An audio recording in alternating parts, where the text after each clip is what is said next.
Hello students. तो आज अपने शुरू करने जो चैप्टर अपना चल रहा था वैदिक मैथ को लेकर, वो आज अपना कंप्लीट हो जाएगा।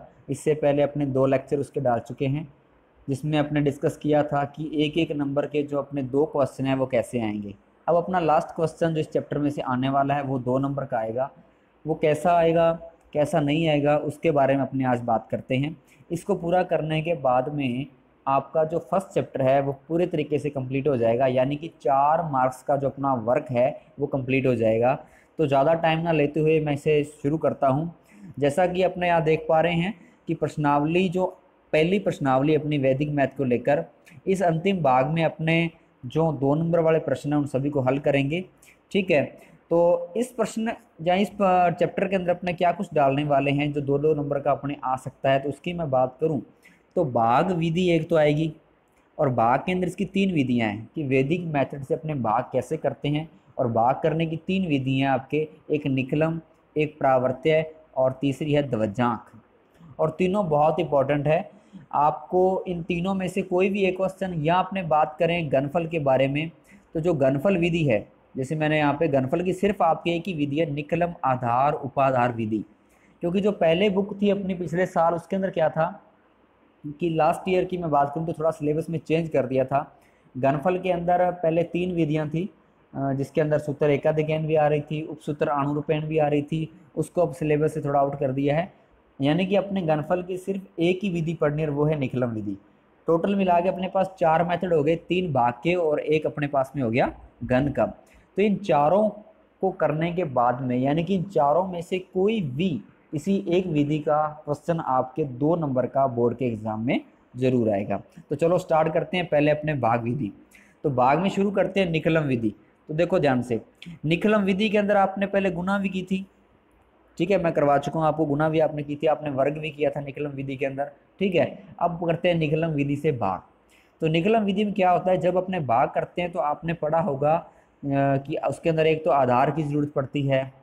जैसे अपने गुणा की, उसके अंदर आपने देखा था कि जैसे निकलम का नाम आया तो अपने 3 चीजें नोट की, एक आधार, एक उपाधार और तीसरा विचलन।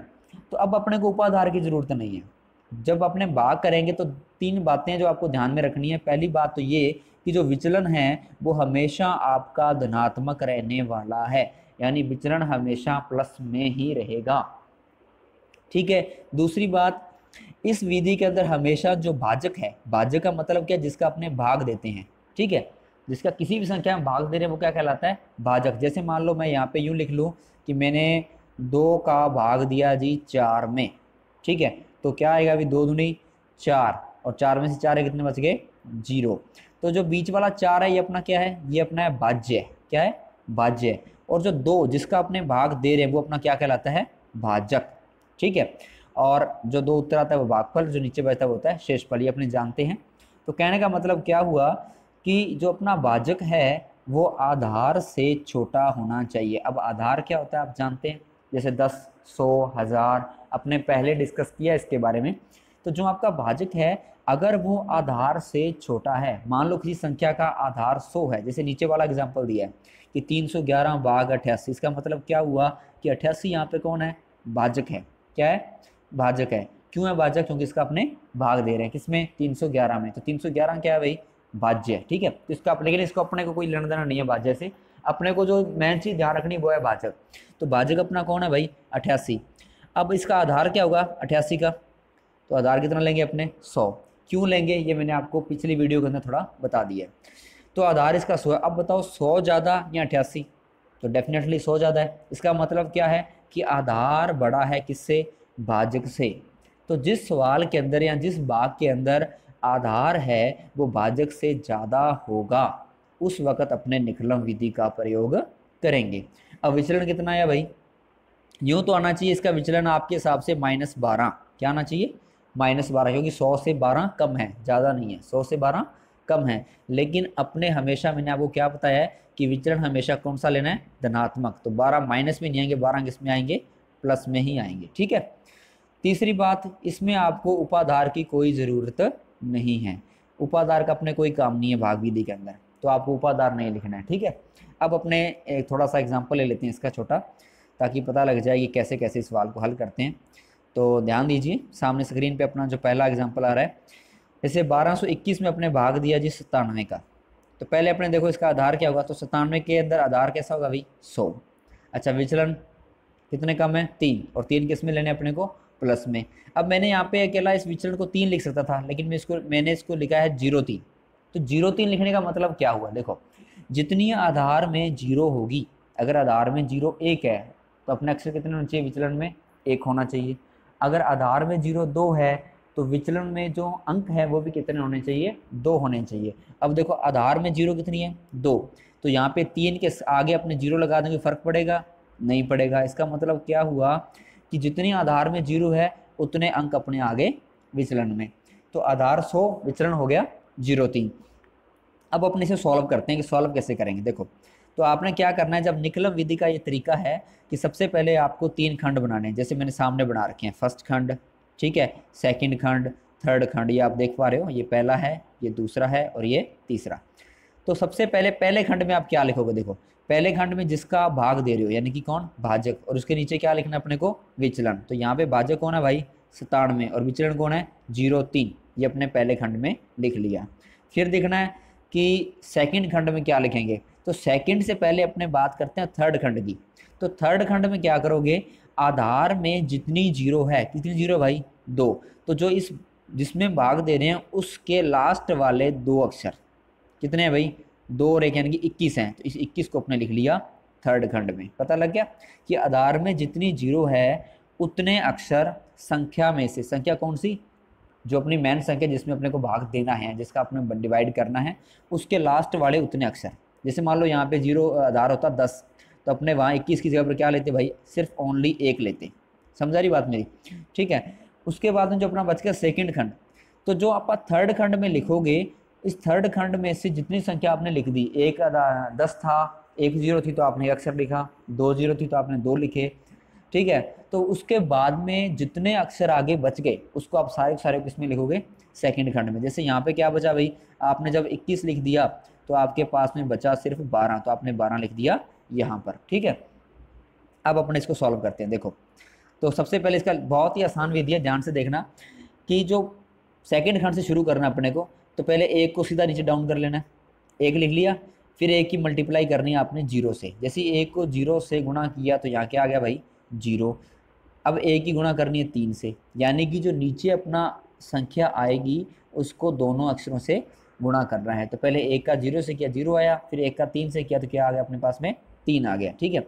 उसके बाद दूसरी संख्या को नीचे लिखो, जैसे मतलब पहली को लिखा, पहली को अपने सीधा उतारोगे, किसी गुणा नहीं करना, पहले आपने उतारा 1, फिर 1 की गुणा की 0 से तो 0, 1 की 3 से की तो 3, ठीक है। अब 2 और 0 को जोड़ो, कितने बनेंगे भाई 2, कितने बनेंगे 2। अब फिर 2 की वही तरीका, 2 की गुणा करो 0 से 0, 2 की गुणा करी 3 से, 3 दूनी 6, ठीक है, लग गया पता।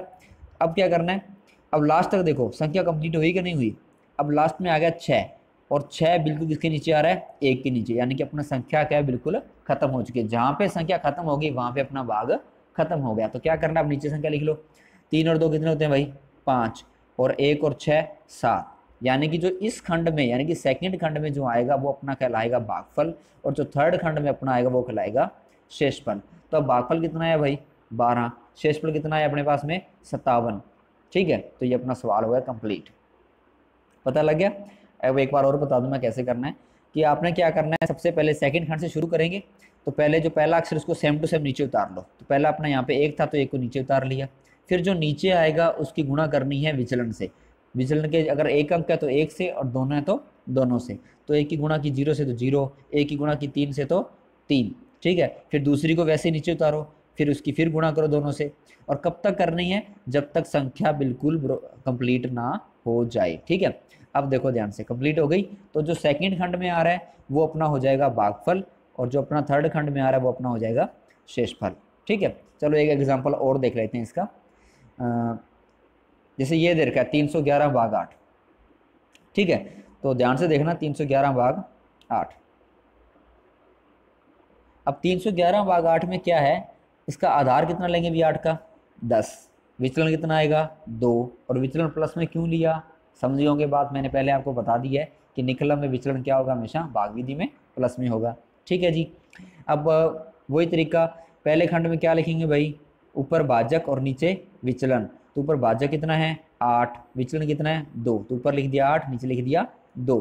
फिर थर्ड खंड में क्या लिखना है, जितनी आधार में जीरो है, तो आधार में जीरो कितनी भाई 1, तो इस संख्या का लास्ट में से एक अक्षर कौन है भाई 1, तो 1 अपने लिख दिया थर्ड खंड में। अच्छा सेकंड खंड में क्या लिखेंगे, इस थर्ड खंड को लिखने के बाद जो बच गया, तो क्या बच गया 1 को तो अपने लिख दिया, पीछे कितना बच गया अभी 3 1 यानी कि 31 बच गया, तो 31 यहाँ पे अपने सेकंड खंड में लिख दिए।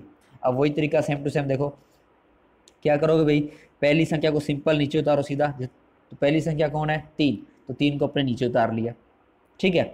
अब 3 की गुणा किससे करनी है, विचलन से। अब विचलन में एक ही अक्षर है ध्यान रखना, तो 3 दूना 6, तो 6 आ गया। अब संख्या अब तक पढ़ी अपने आगे, तो फिर करेंगे देखो 6 और 1 कितने हो गए 7, फिर 7 की फिर मल्टीप्लाई करी 7 दूनी 14। अब देखो संख्या यहाँ पे खत्म हो गई है, ठीक है। तो फिर क्या करो, अब नोट करो जो आया अपने पास में, तो बीच वाले खंड में क्या आया भाई 37, और 14 और 1 कितने हो गए 15, तो भागफल अपना कितना आ गया 37, और शेषफल कितना आ गया अपने पास में 15। लेकिन ध्यान से देखो शेषफल का मान भाजक से ज़्यादा है, और आप जानते हो कि कभी आपने भाग दिया होगा तो शेषफल कभी भी बड़ा नहीं आता भाजक से। जैसे मान लो मैं ऐसे भाग करूं, ठीक है, कि मैंने 21 के अंदर भाग दिया जी 3 का, तो मैंने कभी ऐसे नहीं किया कि 6 तिया 18 और यहाँ पे मैं लिख दिया और 21 में से 18 गए 3, ठीक है, ये ऐसी चीज़ नहीं कभी की। इसका रीज़न क्या है कि अपने को पता है कि अपने लास्ट संख्या तक लेते हैं, ठीक है। कभी आपने देखा होगा कि ये जो शेषफल होता है ये हमेशा किससे होता है, ये जो यहाँ शेषफल आएगा वो इस भाजक से हमेशा क्या होता है छोटा होता है। तो इस सवाल में क्या हुआ अगर नोट करें तो देखो कि 8 अपना क्या है भाजक, और शेषफल कितना आ रहा है अभी अपना 15, तो 15 तो बड़ा है। तो ऐसी अगर कंडीशन आ जाए तो आपने क्या करना है, इस 15 के अंदर 8 का भाग देना है। क्या करना है जी 8 का भाग देना है। तो 8 का भाग दिया 8 एकम 8, 15 में से 8 एक कितने बचेंगे 7। तो जो भागफल आएगा उस भागफल को भागफल में ऐड कर दो, किसमें भागफल में। देखो 37 भागफल अपना, इस 37 के अंदर अपने इस एक भागफल को जोड़ दिया तो कितना बन गया भाई 38, और शेषफल कितना बच गया पीछे 7, ठीक है। तो अपना सही उत्तर क्या होगा, भागफल 38 और शेषफल 7, ठीक है। कि अगर कोई ऐसा सवाल आ जाए जिसका शेषफल का मान भाजक से बड़ा आए तो आप इस तरीके से उसको सॉल्व कर सकते हैं, ठीक है। अब समझ में आ गई निकलन विधि। चलो एक एग्जाम्पल और देख लेते हैं, ठीक है, थोड़ा सा बड़ा, देखो ध्यान से। अब इसके अंदर क्या है कि अपने दोबारा देखो भाजक कितना भाई 88, आधार कितना होगा 100, अच्छा विचलन कितना बचेगा 12।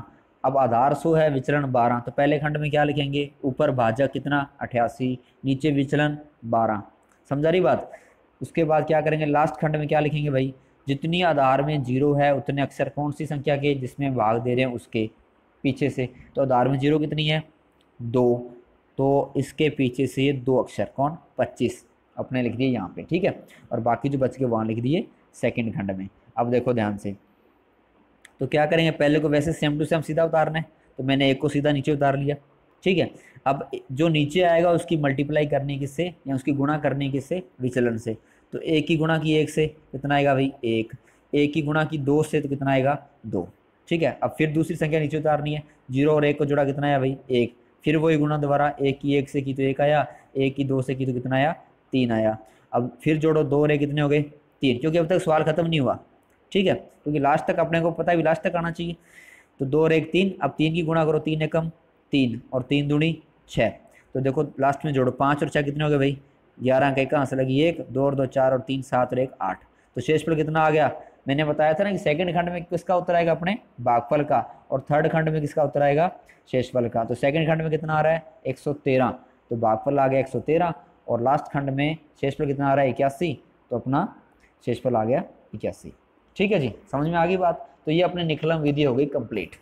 कोई भी दिक्कत लगे आपको निकलन विधि में, आप ऐसे 2-4 एग्जाम्पल और लीजिए और उसको सॉल्व कीजिए, ठीक है। ध्यान रखना एग्जाम्पल लेते वक्त ये बात आपके दिमाग में होनी चाहिए कि भाई जो ऊपर मैंने 3 कंडीशनें बताई थी निकलन की, वो तीनों को ध्यान में रखकर आपने एग्जाम्पल लेना है, कि ऐसा ना हो कि आपका जो भाजक है वो आधार से बड़ा निकल जाए, ठीक है, तो वो निकलन से हल नहीं होगा, ठीक है, उसके लिए अलग विधि है, समझे बात। तो आपको ऐसे एग्जाम्पल लेने हैं, ऐसे एग्जाम्पल आपको आपकी बुक में मिल जाएंगे, यानी कि बुक में जितने भी क्वेश्चन आपके निकलन विधि को लेकर, जितने भी एग्जाम्पल हैं, जितने भी क्वेश्चन हैं, उनको आप ध्यान से देख सकते हैं। अब अपने शुरू करते हैं अपनी नेक्स्ट विधि, और नेक्स्ट विधि है अपनी सूत्र प्रावर्त्य विधि, जो अपनी सेकंड है। अब ध्यान से देखना, सूत्र प्रावर्त्य विधि में क्या होगा, अगर मैं बात करूं उसमें क्या था, भी निकलम में बिल्कुल समान विधि है, जैसी निकलम थी वैसी सूत्र प्रावर्त्य, कोई भी चेंजिंग नहीं है, आपने उसी तरीके से हल करना है, बस हल्का सा चेंज है। अब पहले मैं बता दूं आपको कि प्रावर्त्य का मतलब क्या है। तो प्रावर्त्य का मतलब है जी कि किसी भी चीज को, यानी कि अपने कहते हैं प्रावर्त्य का मतलब होता है पक्षांतरण करना। ये मैंने अपने पहले भी थोड़ी सी किसी वीडियो में मैंने बताया था कि प्रावर्त्य का मतलब पक्षांतरण। पक्षांतरण का मतलब क्या है, कोई रकम इधर प्लस की इधर जाके माइनस में, और अगर माइनस की तो इधर जाके प्लस में। ये अपने पिछले वाले पार्ट में शायद कर चुके हैं। तो क्या करना है अपने को, प्रत्येक अंक का चिन्ह यानी कि चेंज हो जाएगा। अब किसका चिन्ह चेंज होगा भाग विधि में, तो वो होगा जी विचलन का। यानी कि अगर विचलन आपका प्लस में आ रहा है तो आप करोगे माइनस में, और अगर माइनस में आ रहा है तो क्या करोगे, प्लस में। ऐसा कुछ नहीं करना, ये मैंने सिर्फ आपको ट्राई के लिए बताया है। सिर्फ आपको शॉर्ट तरीका याद रखना है डायरेक्ट, क्योंकि आप इतना अपना टाइम नहीं खराब करोगे जब सवाल करोगे। तो आपने एक चीज़ जो मैं नीचे नीचे वाला पॉइंट में लिखा है उसके ऊपर थोड़ा ध्यान दो। क्या बताया मैंने नीचे वाले पॉइंट में, कि जो भाजक है वो आधार से छोटा या बड़ा दोनों हो सकते हैं। ठीक है, ये मैंने लिखा है।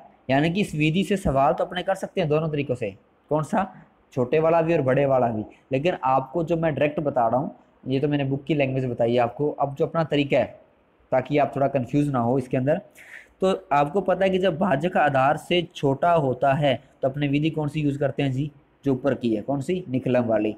तो आपने क्या करना है, अगर भाजक आधार से छोटा है तो आप हमेशा यूज करोगे निकलम, और अगर भाजक है वो आधार से बड़ा आ जाए तो आप यूज कर लेना प्रावर्त्य।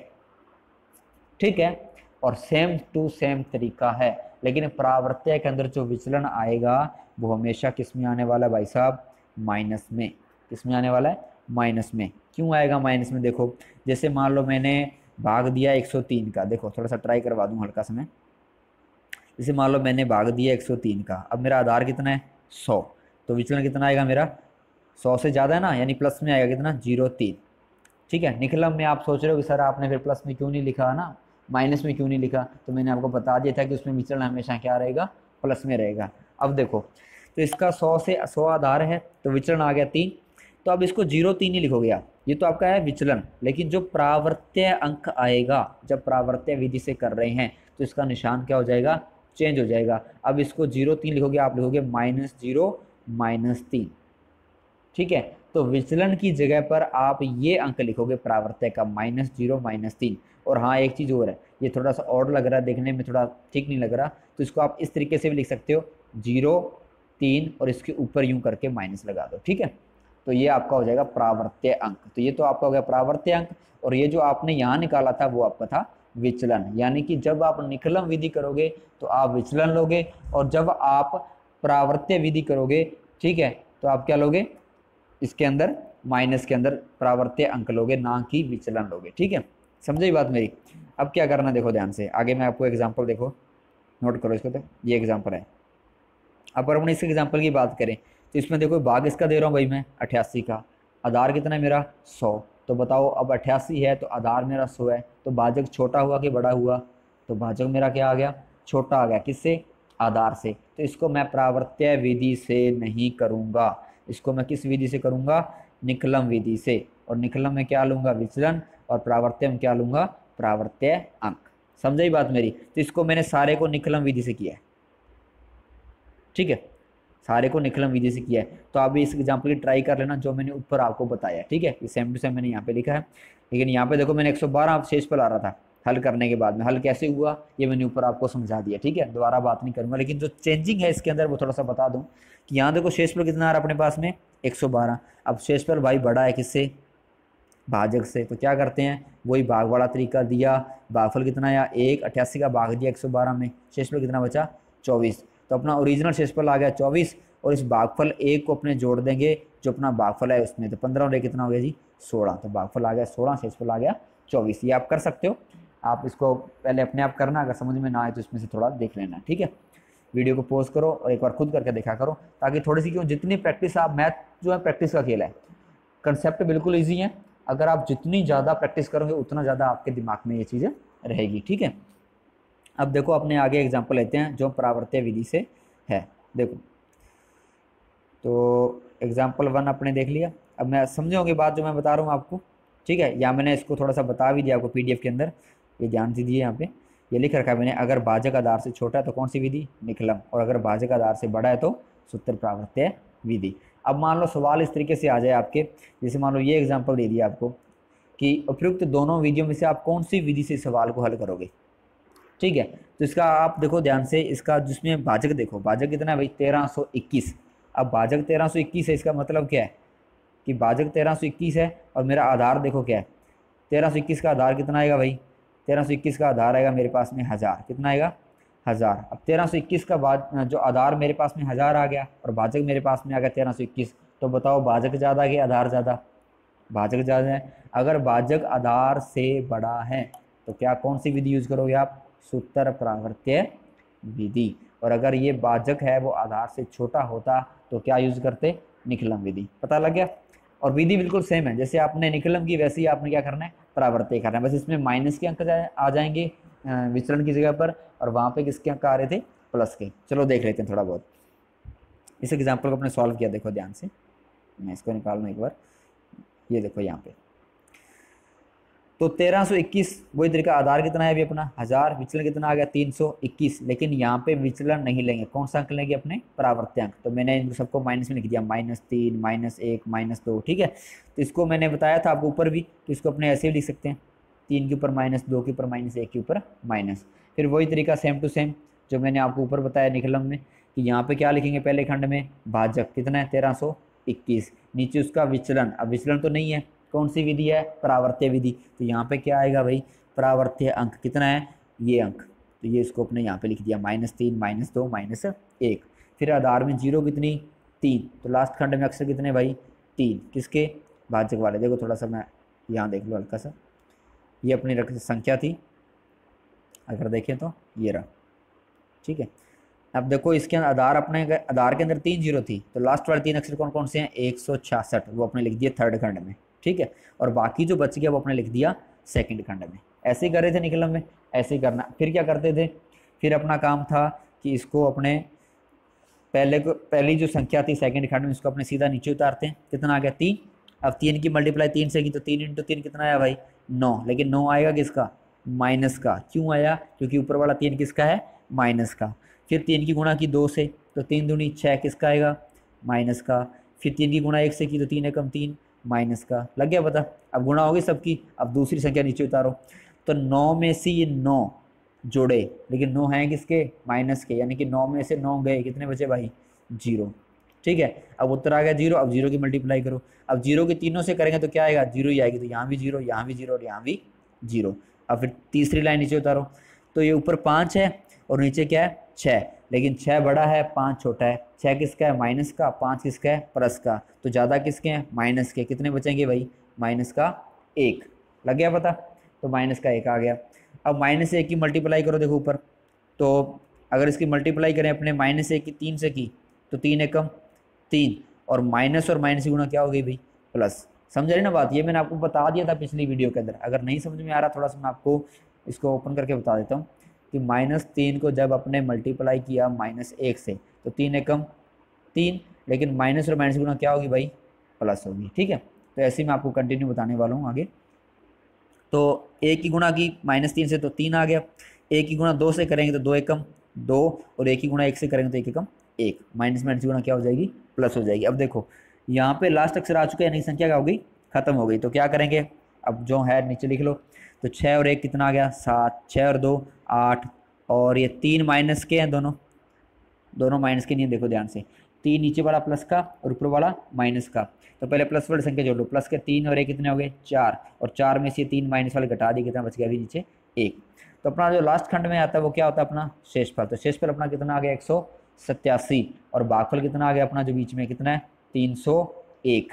लेकिन ध्यान से देखो, ये 301 है क्या, नहीं है। क्यों, क्योंकि 1 के ऊपर क्या लगा हुआ है, माइनस का निशान। और ये मैंने आपको 9th क्लास के अंदर भी आपने पढ़ा होगा, और उससे पहले वाली क्लासों के अंदर भी सिखाया जाता है कि कैसे वीन कुलम को सामान्य संख्या में बदला जाता है, ठीक है। और अगर नहीं भी आता तो मैं आपको थोड़ा शॉर्ट तरीके से यहाँ पे बता दूं। अगर किसी बच्चे को पूरा डीपली समझना है इसको कि वीन कुलम कैसे बना, सामान्य कैसे बना, तो मेरे को कमेंट बॉक्स में डाल दें, मैं आपको अलग से इसका वीडियो बना के डाल दूंगा। देखो ध्यान से एक बार इधर अपनी ध्यान देना, ये जो मैंने इस साइड में लिखा है विनुकुलम विधि, देखो अगर विनुकुलम विधि में 301 लिखा है तो इसको अपने सामान्य संख्या में 299 लिख सकते हैं। कैसे? विनुकुलम में क्या होता है कि आपको हर संख्या का आधार 10 लेकर उसमें से घटाना होता है। देखो विनुकुलम का यूज करते क्यों अपने, विनुकुलम का यूज इसलिए करते हैं कि जब 5 से बड़े अक्षर आ जाएं या किसी भी बड़ी संख्या को छोटी में बदलना हो, या कोई संख्या ऐसे आ जाए जो अपने को ठीक नहीं लग रही, माइनस में आ गई, उसको सामान्य संख्या में बदलना है, तो विनुकुलम विधि का अपने प्रयोग करते हैं। देखो तो जैसे 301 लिखा है तो पहले 10 में से 1 घटाया, कितना है भाई 9, ठीक है। अब 10 में से कैसे घटेगा, 7 वाला अक्षर तो 0 है, तो अपने स्टार्टिंग में असल ली 3 से, तो 3 से यहाँ पे असल ली तो यहाँ कितने बच गए 2। अच्छा यहाँ पे कितने हो गए 10, 10 में से 1 असल ली तो यहाँ कितने बन गए 10, और यहाँ कितने रह गए 9। ये आपने किया छोटी क्लासों में।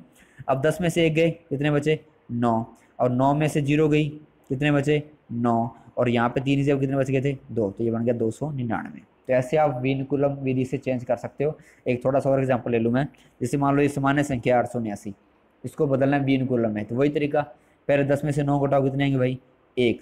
अब जिस संख्या को अपने चेंज करें ना उसके ऊपर आप विनुकुलम लगा देना। जैसे 1 को अपने 9 को चेंज किया किसमें 1 में, तो 1 के ऊपर किसका निशान लग गया, ये माइनस का, यानी कि ये संख्या किस में बदली है, विनुकुलम में बदली है। ठीक है, आगे वाला देखो, यहाँ 10 में से 9 घटाए 1, आगे 9 में से 7 घटाए, कितने बचेंगे 2। अब संख्या लास्ट पर, इसमें तो अपने असल ले रहे थे ना, 8 वाले में से अपने असल ले रहे थे। इसका मतलब क्या है कि जिसमें से आप असल लोगे उसके ऊपर क्या लगाओगे, एक पॉइंट। ये आपने पहले किया 9वीं क्लास में, ठीक है। तो 8 रे कितने हो गए भाई 9, यानी कि 879 को अपने लिख सकते हैं 921 विनुकुलम में। लग गया पता, इस संख्या को अपने ये संख्या लिख सकते हैं जब विनुकुलम में लिखना हो, और वापस इसको चेंज करना हो सामान्य में तो अपने इसको 879 ही लिखेंगे।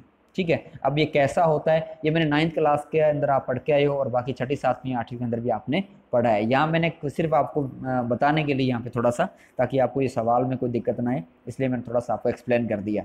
ये वैसे आपके सिलेबस में नहीं है, ये 9th क्लास का पार्ट है। ठीक है, अब देखो ध्यान से, यानी कि भागफल जो यहाँ पे अपने पास में 301 एक के ऊपर ये विनुकुलम लगा था, तो इस 301 को अपने क्या ले सकते हैं 299। तो अपना सही भागफल क्या आ गया 299, और शेषफल आ गया 187। चलो एक एग्जाम्पल और देख लेते हैं। देखो ऊपर 1358 भाग 113, तो भाई आधार कितना 100, विचलन 13, लेकिन विचलन को ये आधार अब क्या है, आधार 100 है और भाजक कितना है 113। तो भाजक छोटा के बड़ा, भाजक है बड़ा, और जब भाजक बड़ा है तो क्या करें, कौन सी विधि लेंगे, प्रावर्त्य विधि, और अंक कौन सा लेंगे, प्रावर्त्य अंक। तो यहाँ पे अपने लिया भाजक, नीचे अपने लिया प्रावर्त्य अंक। ये विचलन मैंने आपको समझाने के लिए लिख दिया, बस यहाँ लिखने की जरूरत नहीं है। ठीक है, लिखो तो लिख सकते हो, कोई दिक्कत नहीं है, लेकिन लिखने की जरूरत आपको नहीं है। देखो ध्यान से, अब वो इस तरीका सेम, आधार में 0 कितनी 2, तो लास्ट वाले दोनों अक्षर अपने लास्ट खंड में, बाकी जो बच गया वो आगे वाले खंड में। ठीक है, तो ये 58 आ गया लास्ट में, और 13 आ गया सेकंड खंड में। अब 13 के अंदर सबसे पहली संख्या कौन सी है 1, तो 1 को ले नीचे। अब 1 का मल्टीप्लाई 1 से किया, 1 एकम 1, फिर 1 का किया 3 से 3 एकम 3। ठीक है, अब 3 में से भाई 1 गए, कितने बचे 2, 2 की फिर मल्टीप्लाई की 2 एकम 2, 3 दूनी 6। ये चलता रहेगा क्रम, समझे, कब तक चलेगा, जब तक संख्या यहाँ से पूरी ना हो जाए। देखो अब 8 में से 6 के कितने बचेंगे भाई 2, क्योंकि 6 किसका है माइनस का। अब नीचे 5 में से क्या घटाना है, 3 भी माइनस के हैं और 2 भी माइनस के हैं। इसका मतलब क्या है, 5 में से 5 गए, 5 प्लस के और 5 माइनस के, तो 5 में से 5 कितने बचेंगे यहाँ पे 0। तो अपना 0,2 आ रहा है क्या शेष पर, तो 0,2 जो शेष पर आ रहा है 113 से छोटा है ना, तो मतलब सवाल अपना कंप्लीट हो गया। कहने का मतलब क्या है, जो सेकंड खंड में अपना आएगा वो अपना क्या होगा भागफल, जो थर्ड खंड में आएगा वो अपना क्या होगा शेषफल। तो यहाँ पे अपना भागफल क्या आ गया भाई, भागफल अपना आ गया 12 और शेषफल अपना आ गया 2। ठीक है, तो समझ में आ गया परावर्त्य विधि के बारे में। ठीक है, अब अपने शुरू करते हैं थर्ड विधि, यानी कि दोनों विधियां बिल्कुल एक जैसी थी। अगर भाजक आधार से छोटा तो निकलम, और अगर भाजक आधार से बड़ा तो परावर्त्य। पहले इन दोनों विधियों को ढंग से करें अपने, उसके बाद में अपने जो तीसरी विधि है काफ़ी इंपॉर्टेंट विधि है, थोड़ी सी लेंथी है, यानी कि थोड़ी सी इसके सवाल जो होते हैं वो थोड़े से बड़े होते हैं, लेकिन आसान है, आपको कोई दिक्कत नहीं आएगी। तो मेरा ये मानना है कि जब आप करो इसको तो थोड़ा ध्यान से करना। मैं एक एक स्टेप को आराम से बताऊंगा आपको, काफ़ी टाइम अपने को लगेगा अगर आपको डिटेल में समझना है, तो वीडियो काफ़ी लंबी होगी, तो ध्यान से देखिएगा। अब अपने शुरू करते हैं तीसरी विधि अपनी दवजांक विधि। दवजांक विधि का यूज इसलिए किया जाता है कि जब बड़े से बड़े प्रश्नों को अपने हल करना है तो अपने को उसको हल करने के लिए दवजांक विधि का यूज करना पड़ता है। अब थोड़ा ध्यान से देखो कि पहले अपने निकलम किया या अपने परावर्त्य किया, तो निकलम और प्रावर्त के अंदर कोई ना कोई कंडीशन जरूर लगी थी कि भाई इसमें भाजक है वो आधार से छोटा होना चाहिए, यहाँ पे भाजक आधार से बड़ा होना चाहिए, यहाँ पे विचलन प्लस लेंगे, यहाँ पे उसका निशान चेंज करेंगे, है ना। कुछ ना कुछ कंडीशनें, कुछ ना कुछ शर्तें थी उसको हल करने के लिए। यानी उसमें कुछ के सवाल अपने भाग, कुछ के सवालों को अपने भाग कर सकते थे उन शर्तों के हिसाब से। लेकिन जो दवजांक विधि है इसमें अपने लगभग सभी क्वेश्चनों का अपने हल कर सकते हैं। अब दवजांक विधि क्या है, देखो थोड़ा सा अपने समझ लें। इसमें दो चीज़ें होती है, एक दवजांक और एक होता है मुख्यांक। पहले इसको समझ लें कि दवजांक और मुख्यांक क्या है। तो दवजांक और मुख्यांक का मतलब क्या है कि मैं आपको इसमें मैंने थोड़ा सा एक्सप्लेन करके लिखा है अलग अलग पार्ट में। ये 2 अंकों तक मान्य है और ये आगे वाला 3 अंकों तक मान्य है। कहने का मतलब है कि जब आपको कोई संख्या दे दी जाए तो उसका आप दवजांक और मुख्यांक कैसे ढूंढोगे। मान लो आपने किसी संख्या में भाग दिया भाई 88 का, किसका भाग दिया 88 का, देखो कि मान लो आपने भाग दिया 88 का, तो इसमें क्या करना है, सिर्फ पहले अक्षर को छोड़ दो, जो पहला पहला अंक है। ये जो पहला पहला अंक है जिसका आप भाग दे रहे हो ये कहलाता है आपका मुख्यांक। क्या कहलाता है, मुख्यांक, ठीक है। और बाकी जितना भी बच गया पीछे वो आपका कहलाएगा ध्वजांक। जैसे मान लो मैं 3 अक्षरों वाला लूँ 879, ये मैंने नीचे लिख रखा है, ठीक है। 879 लूँ तो इसमें पहला अक्षर छोड़ दिया मैंने, कौन सा 8, तो 8 मेरा क्या हो गया मुख्यांक, और बाकी जो पीछे बच गया वो मेरा क्या हो गया ध्वजांक, ठीक है। तो पता लग गया ध्वजांक क्या होगा और मुख्यांक क्या होगा, ठीक है। अब अपने बात करते हैं आगे, एक एग्जाम्पल के द्वारा इसको देखते हैं कि ये विधि कैसे करनी है। जैसे मान लो 1234 में भाग देना है 42 का, 1234 में भाग देना है 42 का। अब इसको अपने निकलम से नहीं कर सकते, इसको अपने प्रावर्त्य से नहीं कर सकते। क्यों नहीं कर सकते, क्योंकि अगर अपने प्रावर्त्य से इसलिए नहीं कर सकते क्योंकि आधार क्या है, आधार से जो भाजक है वो क्या है, छोटा है। और अगर अपने इसको बोलने के निकलम से करेंगे तो ध्यान से देखो कि आप आधार क्या लोगे और आपका विचलन क्या आएगा। इसमें अपने को किसकी जरूरत पड़ेगी भाई, 42 तक पहुंचने के लिए अपने को उपाधार की जरूरत पड़ेगी, और भाग में उपाधार नहीं लेते, ठीक है। तो समझ में आ गया ना। तो इस सवाल को अपने किससे हल करना पड़ेगा, दवजांक विधि से। तो शुरू करते हैं, दवजांक विधि क्या है। देखो 1234 में भाग देना है 42 का, तो सबसे पहले वही तरीका, आपको 3 खंड बनाने हैं, फर्स्ट सेकंड और थर्ड।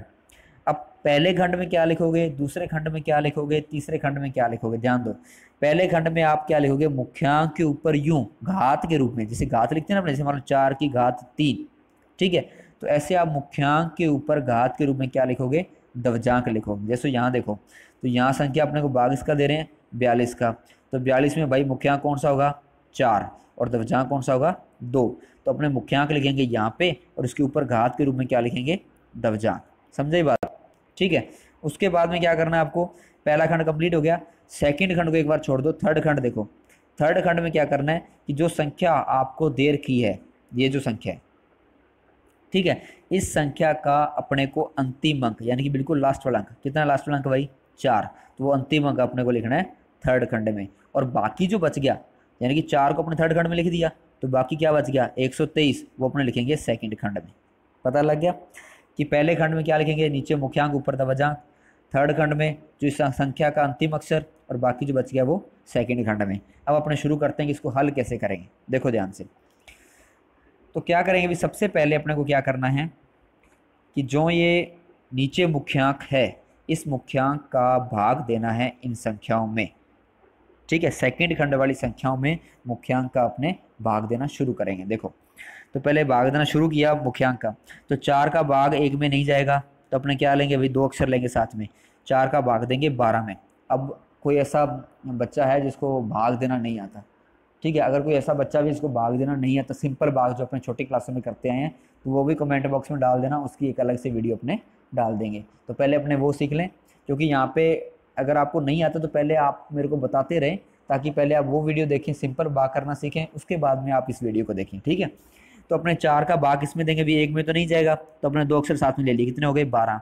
तो 4 का भाग दिया अपने 12 में, तो भागफल कितना आएगा भाई, 4 का भाग मान लो मैं ऐसे लिखूँ, 4 का भाग दिया 12 में, तो 4 तिया 12, ठीक है। तो शेषफल कितना बच गया अपना 0, और भागफल कितना आ गया 3, तो भागफल 3 और शेषफल बच गया 0। अब ध्यान से देखो, भागफल 3 और शेषफल 0, तो जो भागफल है वो अपने लिखेंगे यहाँ पे, कहाँ पे, ये जो नीचे जगह दी है यहाँ पे अपने लिखेंगे भागफल।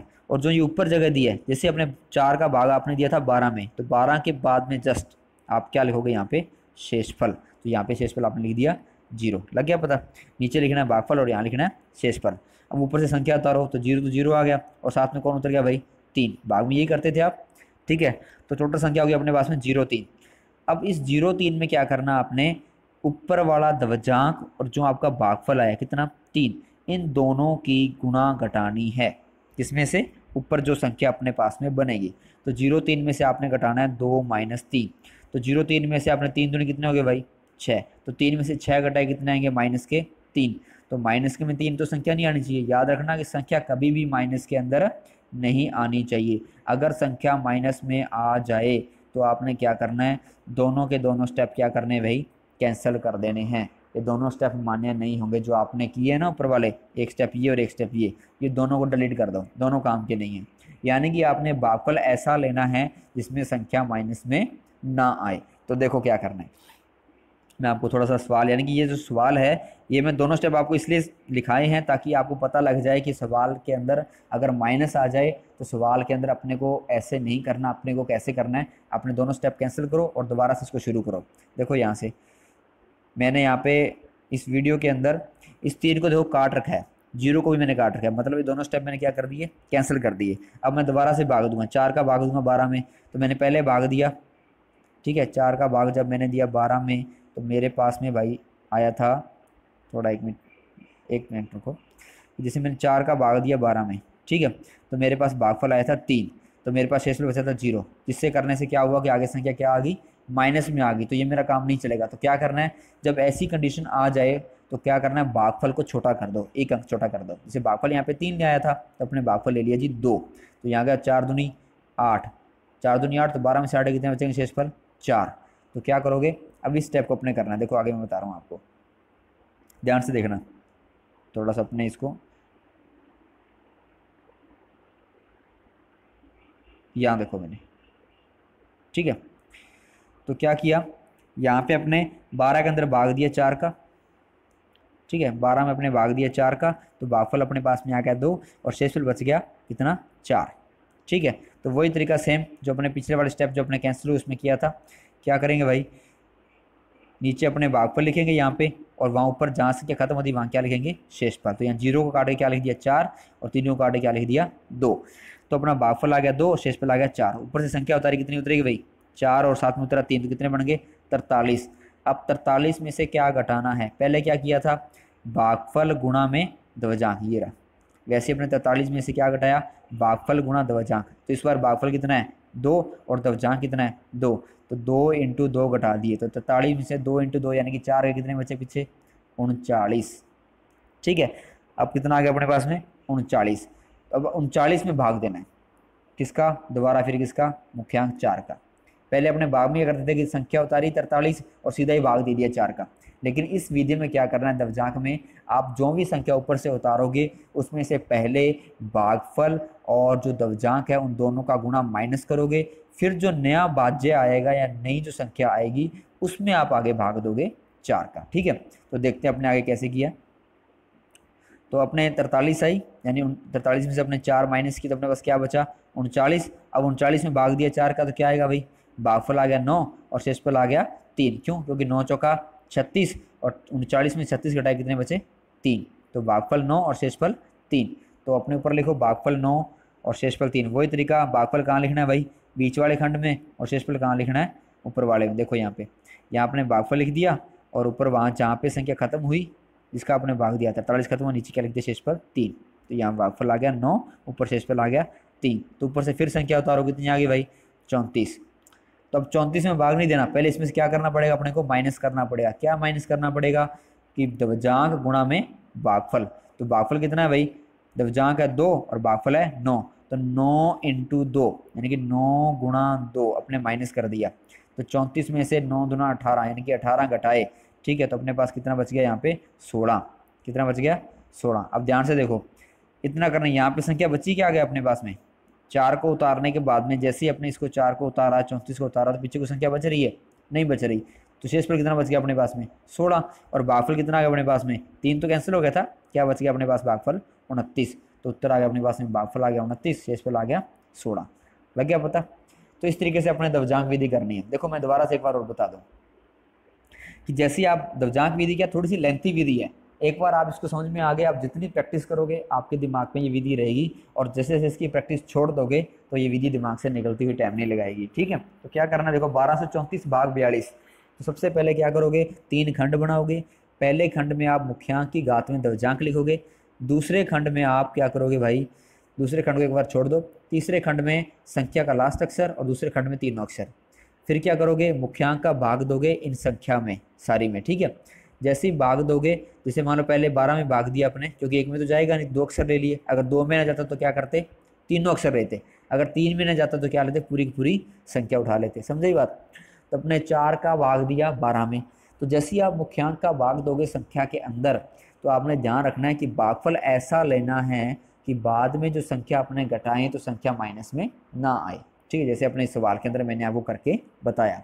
तो भागफल लोगे तो भागफल आप लिखोगे यहाँ पे नीचे और शेष पर यहाँ लिखोगे ऊपर, जहाँ भी संख्या खत्म हुई है। ठीक है, फिर ऊपर से संख्या उतारोगे और उस संख्या में भाग देने से पहले, जब आप आगे भाग दोगे उससे पहले आपको माइनस करना है भागफल और द्वितीयांक का गुणा।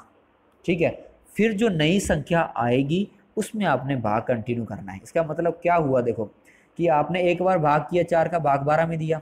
दूसरी बार आपने क्या किया, जो संख्या ऊपर से उतारी उसमें से द्वितीयांक और भागफल का गुणा आपने माइनस किया। कहने का मतलब क्या है कि आप एक बार भाग करो और दूसरी बार क्या करो, माइनस करो, फिर आप भाग करो, फिर आप माइनस करो, फिर भाग करो, फिर माइनस करो। कब तक, जब तक संख्या यहाँ पे खत्म ना हो जाए। ठीक है, तो लग गया पता। कहने का मतलब क्या है कि जो अपना स्टेप है वो इस तरीके से रहने वाला। द्वितीयांक विधि मैंने यहाँ पे अलग आपको हिंट देके लिख दिया। देखो इसका मतलब क्या है कि सबसे पहले आपने भाग करना है। ठीक है, तो भाग में क्या करोगे, संख्या के अंदर मुख्यांक का भाग दोगे। सेकंड स्टेप में आपने घटाव करना है। घटाव में क्या करोगे कि शेषफल आने पर जो भाज्य संख्या आई है उस भाज्य संख्या में से आपको भागफल गुणा द्वितीयांक घटाना है, और घटाने के बाद में जो आपकी नई संख्या आएगी, ठीक है, उसके अंदर आपको दोबारा से फिर क्या करना है, भाग देना है। इसी क्रम को आप लगातार तक करोगे। कब तक, जब तक संख्या सारी खत्म नहीं हो जाती। तो समझ में आ गई। चलो एक एग्जाम्पल और ले लेते हैं। जैसे मान लो ये एग्जाम्पल अपना। ठीक है, तो अब ध्यान देना।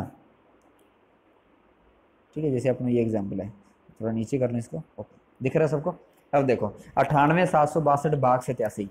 तो इसमें 87 के अंदर अपने भाग देना। तो वही तरीका, पहले खंड में क्या लिखोगे भाई, पहले खंड में आप लिखोगे मुख्यांक और मुख्यांक की घात में द्वितीयांक। तो मुख्यांक अपना कितना है 8 और द्वितीयांक कितना है 7। लास्ट खंड में क्या लिखोगे, इस संख्या का अंतिम अक्षर कितना है 5, और बाकी जो बच के वहाँ लिख दिया अपने सेकंड खंड में। अब क्या करोगे, इस नीचे वाले मुख्यांक का भाग दोगे ऊपर वाले के अंदर। तो संकेत में यूँ स्टेप बनाते रहना, आपको आसानी होगी। देखो अब मैंने स्टेप में, आप ध्यान से देखो, पहले मैंने भाग दिया, दूसरे मैंने घटाव किया, ठीक है, तीसरे में फिर भाग दिया, चौथे में फिर घटाव किया। दिख रहा है। तो एक बार भाग, एक बार घटाओ। भाग किसका दोगे, मुख्यांक का। घटाओ किसका करोगे, भागफल गुणा द्वितीयांक का। ये विधि है द्वितीयांक विधि। आपको बस ये चीज़ दिमाग में रखनी है कि एक बार भाग, एक बार घटाओ, एक बार भाग, एक बार घटाओ। ऐसे क्रम दोहराते रहें। कब तक, जब तक संख्या क्या ना हो जाए, खत्म ना हो जाए। ठीक है, तो पहले अपने जी 8 का भाग दिया किसमें, 9 में। तो 9 के अंदर इस संख्या 9 है, 9 में अपने भाग दिया 8 का। तो भागफल कितना आएगा भाई 1। शेषफल कितना आया 1। अच्छा, ऊपर संख्या उतारी कितनी बन गई 18। 18 में से क्या घटाना है, भागफल और द्वितीयांक का गुणा। तो 18 में से घटाए 7 × 1 कितना बच गया 11। अब 11 अपना नया भाज्य है, इसमें फिर भाग दो किसका 8 का। अब 8 का भाग दिया, भागफल कितना आएगा 1। 8 एकम 8, शेषफल कितने बचे 11 में से 8 गए 3। तो भागफल आएगा यहाँ पे, शेषफल आएगा यहाँ पे। ठीक है, फिर संख्या उतारो कितने आ गए 37। 37 में से क्या घटाना आपने, भागफल गुणा में द्वितीयांक। तो 7 एकम 7, तो 37 में से 7 कितने बच गए 30। अब आगे फिर ऐसे ही कंटिन्यू करना है। अब 30 में किसका भाग दोगे भैया आप, फिर 8 का। तो भागफल कितना आएगा 3। 8 दिया 24। तो 30 में से 24 घटाए कितने बचेंगे 6। तो 6 आपने लिख दिया ऊपर। शेषफल है, ऊपर से संख्या उतारी कितनी बनी 66। 66 में से क्या घटाना है, द्वितीयांक गुणा में भागफल। तो द्वितीयांक कितना है 7, भागफल कितना है 3। तो 7 × 3 माइनस किए, तो 66 में से अपने माइनस कर दिए जी 21। देखो तो यहाँ कितना बच गया अपने पास में 45। ठीक है, अब 45 में फिर भाग देंगे 8 का। तो भागफल कितना आया 5। शेषफल कितना आएगा भाई 5 × 8 40, और 45 में से 40 माइनस कितने बच गए 5। तो शेषफल आ गया 5 और भागफल आ गया 5। तो अपने यहाँ ऊपर लिख दिया, नीचे भागफल और ऊपर शेषफल। दिख रहा है। ठीक है, नीचे यहाँ भागफल, ऊपर यहाँ पर शेषफल। ऊपर से संख्या उतारी कितने बच गए 55। अब ये देखो सवाल खत्म हो गया, यहाँ पे पूरी पूरी संख्या आ गई ना नीचे 55। अब इसमें से क्या माइनस करना है, माइनस करना है जो अपना दवजांक और भागफल का गुणा। तो दवजांक है 7, भागफल आया इस बार 5, तो 7 5 35। ठीक है जी। तो 55 में से 35 घटाए कितने बचेंगे भाई 20। तो अपना भागफल आ गया 1135 और शेषफल आ गया 20। ठीक है, समझे बात। तो ये अपना यहाँ पे ये कंप्लीट हो गया। अब समझ में आ गया थोड़ा बहुत। चलो अपने एक दो क्वेश्चन और ट्राई करेंगे तो शायद आपको समझ में आ जाएगा। जैसे मान लो ये है 4532 भाग 112। ठीक है, अब थोड़ा खुद ट्राई करना। तो यहाँ पे भाई मुख्यांक क्या होगा और दवजांक क्या होगा, ये थोड़ा सा मैंने यहाँ पे डबल क्रॉस में लिख रखा है। 1 मिनट रुको, 1 मिनट। ध्यान से देखो, मुख्यांक आ गया कितना अपना 11 और दवजांक कितना आ गया अपना 2। ठीक है, तो मुख्यांक 11 और दवजांक आ गया 2। तो 45 में भाग दिया भाई 11 का, वो पता ना आपको खंड खंड कैसे लिखने, मैंने ऊपर बता दिया आपको। तो 45 में भाग दिया 11 का, तो भागफल आएगा 4 और शेषफल बचेगा ऊपर 1। ठीक है, तो 45 माइनस फिर क्या अपने 11 चौका 44, तो शेषफल बच गया अपने पास में 1, तो ऊपर बच गया। ऊपर से संख्या उतारी 13, इसमें से क्या घटाएंगे 4 × 2 यानी कितना आ गया 4 दूनी 8, 13 में 4 घटाए कितने आएंगे 5। अब 5 में किसका भाग देना भी फिर से 11 का। अब ध्यान से समझो, यहाँ पे मैं दोबारा मतलब जो चीज़ें आपको फटाफट बता रहा हूँ इसका मतलब क्या है कि मैंने आपको पहले सवाल कर दिया है, दवजांक विधि से करना आ गया। कहने का मतलब क्या हुआ कि अपने मुख्यांक का भाग दिया इस संख्या में, यहाँ आया भागफल 11 चौका 44, 44 45 में से 44 घटाए कितने बच गए 1। ऊपर से संख्या उतारी 13, अब 13 में से क्या माइनस करते हैं हर बार की तरह दवजांक और भागफल का गुणा, तो 4 दूनी 8 माइनस के कितने बच गए यहाँ पे 5। अब 5 में से 5 संख्या आई, इस 5 में फिर भाग इसका देना है 11, एक बार भाग एक बार घटाओ एक बार भाग। ठीक है, तो 5 में अपने भाग देंगे 11 का, तो 11 का भाग तो जाता ही नहीं 5 में, तो टेंशन नहीं लेने का। आपको पता है कि जब भाग नहीं जाएगा तो भागफल क्या ले लो भाई 0, तो 11 × 0 कितना हो गया 0, और 5 में 0 घटाए कितने बचेंगे 5। तो यहाँ पे भागफल आ गया 0 और शेषफल आ गया 5। ऊपर से संख्या उतारी कितने बन गए 52, तो सवाल खत्म हो गया यहाँ पे। अब 52 में से क्या घटाएंगे भाई भागफल गुणा दवजांक, तो भागफल 0 और दवजांक 2, तो 0 × 2 यानी कितना बच गया दोबारा 52। तो अपने पास भागफल आ गया 40 और शेषफल आ गया 52। समझ में आई बात। तो ऐसे बहुत से एग्जाम्पल आप लेके हल कर सकते हो। अब कुछ इंपॉर्टेंट क्वेश्चन हैं जो काफ़ी बड़े हैं, काफ़ी लेंथी हैं। हालांकि जो नया सिलेबस है उसमें ऐसे क्वेश्चन नहीं दिए गए हैं, उसमें थोड़ा सा क्रॉस कर दिए हैं, लेकिन फिर भी कई एग्जाम्पल के अंदर एक दो इसने उदाहरण दे रखे हैं। अगर बाई चांस आ जाए, थोड़ा सा इसका बड़ा पार्ट है। बड़ा पार्ट क्या है कि अगर कोई संख्या ऐसी दे दे, अब दवजांक विधि आपको समझ में आ गई है, अगर किसी को नहीं आई है तो वीडियो को दोबारा बैक करो, फिर से दोबारा एग्जाम्पल तीनों के तीनों देखो, खुद एग्जाम्पल करो, और जब आपको पक्का आ जाए दवजांक विधि समझ में, उसके बाद में जो आगे वाले क्वेश्चन मैं आपको बताने वाला हूँ वो आपने सॉल्व करने हैं। पहले ट्राई मत करना, क्योंकि पहले आपको वो आने चाहिए। ये थोड़ा सा इसका बड़ा पार्ट है, ठीक है। और बड़ा पार्ट कुछ नहीं, तरीका वही है, लेकिन फ़र्क क्या है कि उसमें जब संख्या अपने भाग दे रहे तो वो छोटी संख्या थी, लेकिन कुछ संख्याएं ऐसी होती है कि जब उसका अपने दवजांक विधि से भाग दें तो काफ़ी लेंथी हो जाती है, काफ़ी बड़ा हो जाता है, सवाल काफ़ी बड़ा चला जाता है। मैंने ट्राई करके देखा है, इसलिए मैं आपको सीधा ही बताऊंगा यहाँ पे कि आपको उसको किस तरीके से हल करना है। तो सबसे पहले क्या करना है कि जब दवजांक विधि में कुछ ऐसे क्वेश्चन आ जाए जिनका भाग करना कठिन हो जाए, कुछ संख्या बड़ी आ जाए, तो उसकी गणना थोड़ी ज़्यादा बड़ी हो जाए, तो उसको आप विनुकूलम कर लो, यानी उसको आप छोटी संख्या में चेंज कर लो। जैसे मान लो आगे वाला एग्जाम्पल आपको बताऊँ मैं, जैसे मान लो ये एग्जाम्पल है 7453 भाग 79। ध्यान से देखो, अब 79 का भाग मैंने देकर देखा था इसके अंदर, तो काफ़ी बड़ा आ रहा था, तो मैं आपको डायरेक्ट बता रहा हूँ। तो अब सामान्य संख्या क्या है अपने पास में 79, इसको मैंने विनुकूलम में चेंज किया। कैसे, पहले 10 में 9 का भाग दिया, कितना आएगा भाई 1, आगे क्या लग गया 1 पॉइंट, और 7 और 1 कितने हो गए 8। तो जो विनुकूलम में किसको बदला, मैंने 9 को बदला, तो इसके ऊपर क्या लगाऊंगा मैं माइनस का निशान, तो मेरे आगे जी 81। ठीक है, तो विनुकूलम में आ गई 81। अब मेरे को 81 जो है उसको मैंने लिखना है यहाँ पे। अब मेरी संख्या 79 नहीं है, कौन सी है 81 है, कौन सी विनुकूलम वाली संख्या है। तो यहाँ पे मुख्यांक कौन है भाई 8, और दवजांक कौन है -1। समझे बात। अब फिर वही तरीका, अब वो सेम ही रहेगा।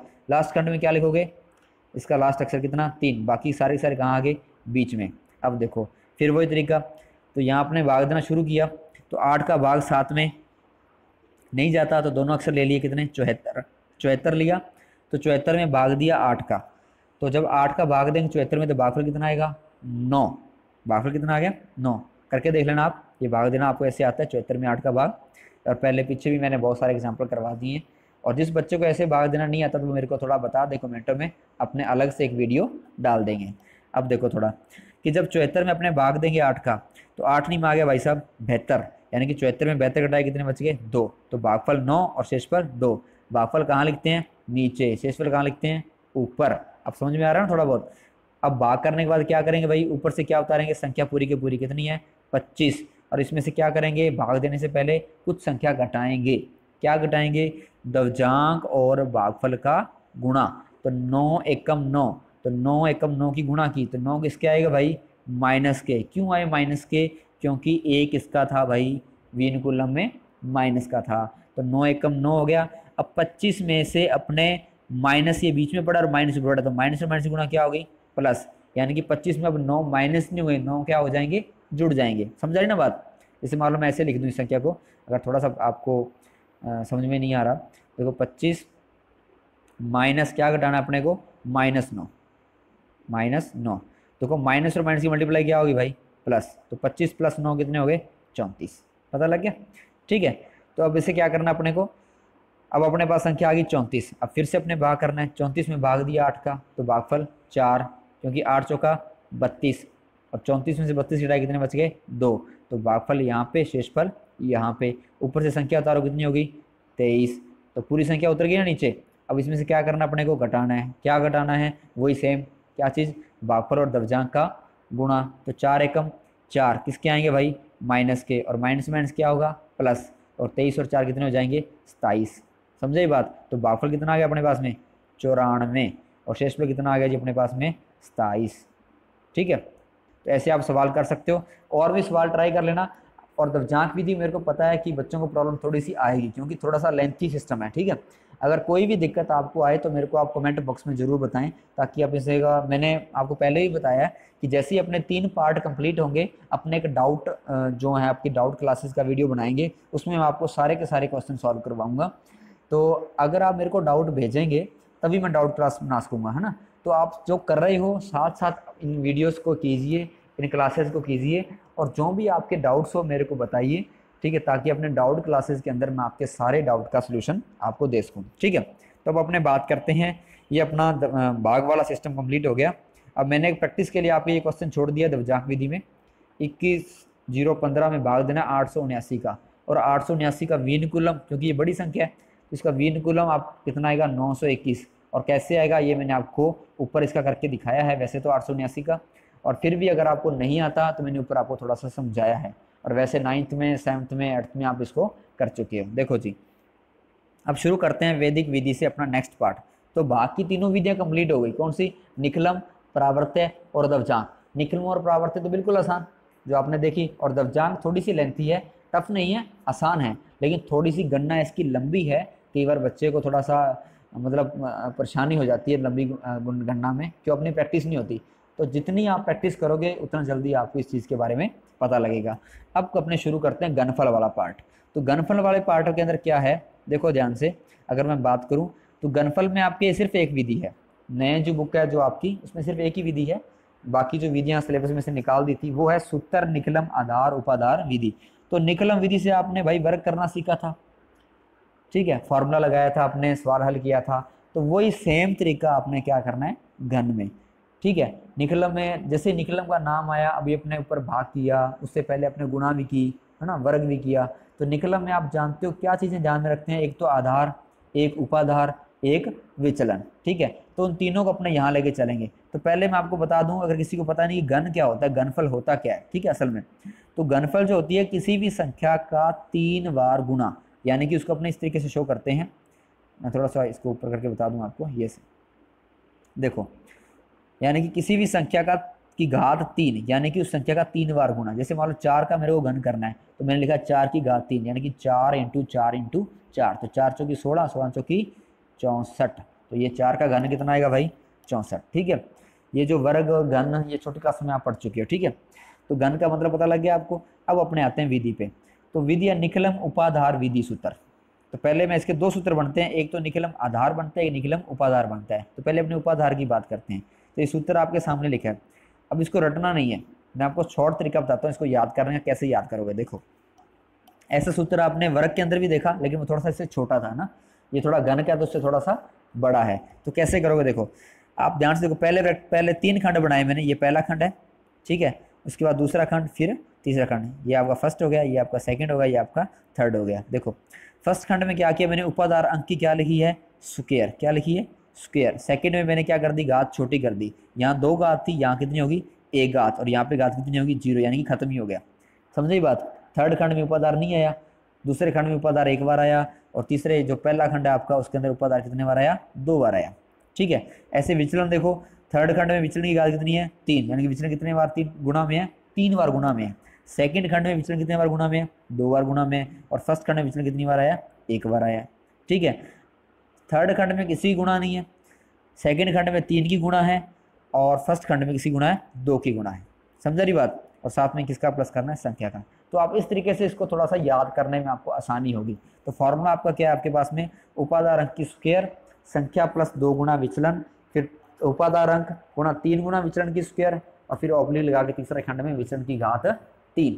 अब कहने का मतलब क्या है कि आपको एक तो उपाधार चाहिए, एक आपको विचलन चाहिए। अगर आपको सवाल का उपाधार और विचलन पता है तो आप सवाल को क्या करोगे, सिर्फ सूत्र में मान रखो, आपका सवाल ऑटोमेटिक हल। अब आगे आइए निकलम आधार विधि। अब निकलम आधार विधि कब बनेगी, देखो ये सेम ही सूत्र है, निकलम आधार और उपाधार का सेम तरीका है। जब उपाधार का मान 1 होगा, मान लो कि यहाँ उपाधार का मान मैं 1 लिखूँ, तो 1 की स्क्वायर कितनी होती है भाई 1, और 1 को किसी से भी गुणा करूँ, फर्क पड़ता है क्या।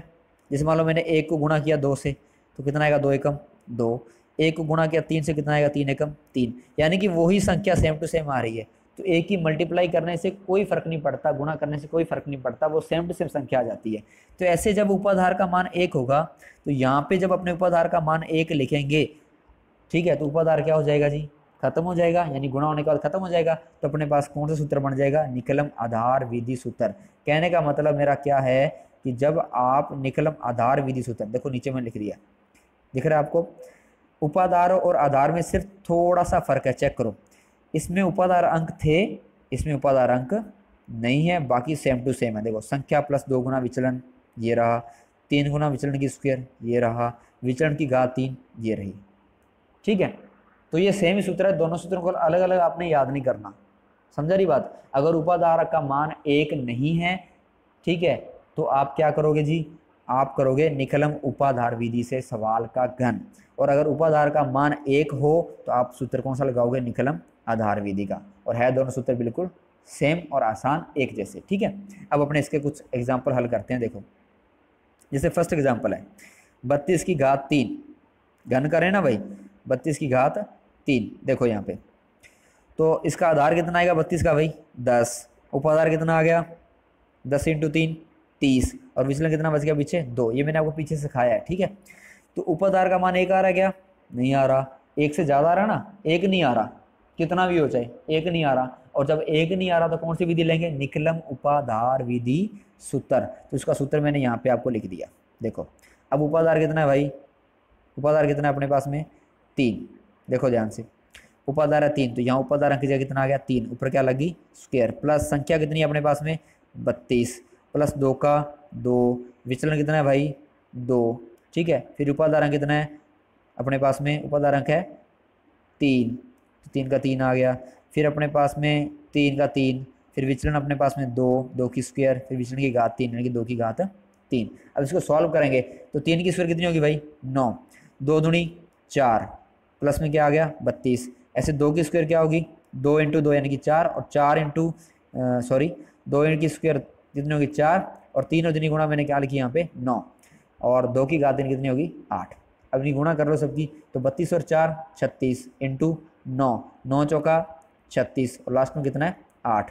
इसको फिर गुणा किया, 36 की 9 से गुणा किया, यानी कि 36 निमा 324, ठीक है। अब जिसको पाड़े नहीं आते, देखो वैसे तो पाड़े आपको ज़्यादा देर तक याद नहीं रखने, अगर फिर भी किसी को पाड़े फटाफट याद करने हैं तो उसकी वीडियो भी अपने चैनल के अंदर डाली हुई है कि पहाड़े है वो जल्दी जल्दी कैसे याद कर सकते हैं, तो आप वहाँ पे जाइए और पहाड़े याद करने की शॉर्ट ट्रिक वहाँ पे देख सकते हैं। देखो अब 324 आ गया, 36 और 8, अब 8 का तो 8 ही आ गया, 36 का क्या लगाएंगे यहाँ पे भाई 6, हसल कितनी आ गई 3, और 324 और 3 कितने हो गए 327, तो आपका उत्तर आ गया 32,728। 68। ठीक है, पता लग गया ना, कुछ नहीं किया, आधार निकाला, उपाधार निकाला, विचलन निकाला और सूत्र में मान रख दिया। ठीक है, अब अपने अगला क्वेश्चन देखते हैं, बिल्कुल आसान विधि गण की। देखो ये, अब इसमें देखो भाई आधार कितना आ रहा है 100, उपाधार कितना आ गया 1। अब उपाधार 1 आ गया तो उपाधार विधि की जरूरत है नहीं है, कौन सी विधि लगाएंगे, आधार विधि। तो ये मैंने आधार विधि का सूत्र लिख दिया।